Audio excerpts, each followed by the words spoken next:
গত কয়েকদিনের টানা বর্ষণ ও উজানের ঢলে কুমিল্লা গোমতী নদীর তীরবর্তী জমির ফসলের ব্যাপক ক্ষতি হয়েছে। চরের বিস্তীর্ণ এলাকার সবজি পানির নিচে তলিয়ে যাওয়ায় দুশ্চিন্তায় কৃষক।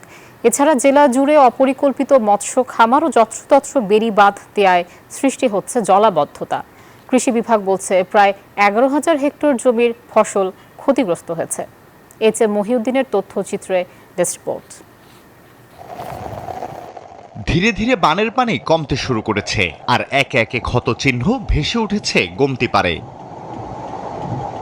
বান্ডেল থাকলে প্রতি সেনমানিতে টাকা বাঁচবে। বিকাশ সেনমানি বান্ডেল কিনে জিতুন প্রতি লেনদেনে। কয়েকদিনের ভারী বৃষ্টিপাত ও পাহাড়ি ঢলে পানি বেড়ে যায় গোমতীর। এতে ভেসে যায় কুমিল্লা সদর, দেবিদ্বার ও মুরাদনগর এলাকার গোমতী চরের প্রায় 5,000 বেশি কৃষকের ফসলি জমি।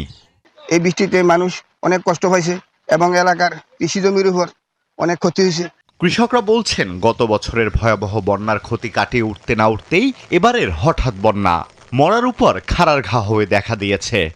ঝিঙ্গা দুন্দুল বহুত রকমের জিনিস ক্ষতি হয়েছে, মাইয়া কালকম ইয়া আর বা ফলিয়া টলিয়া এটি ক্ষতি হয়েছে। তবে কৃষকদের সহায়তায় সরকারি বরাদ্দের আশ্বাস দিয়েছে কৃষি বিভাগ। আমরা কৃষকদের সাথে কথা বলছি, পরামর্শ দিচ্ছি, তাদের তালিকা নিচ্ছি। পরবর্তীতে সরকার থেকে কোনো প্রকার প্রণোদনা কর্মসূচি আসলে আমরা সেটা পৌঁছে দেওয়ার চেষ্টা করব। বন্যার পানি আরো কমে গেলে প্রকৃত ক্ষয়ক্ষতির পরিমাণ পাওয়া যাবে বলে জানান এই কৃষি কর্মকর্তা। Desk report, news 24।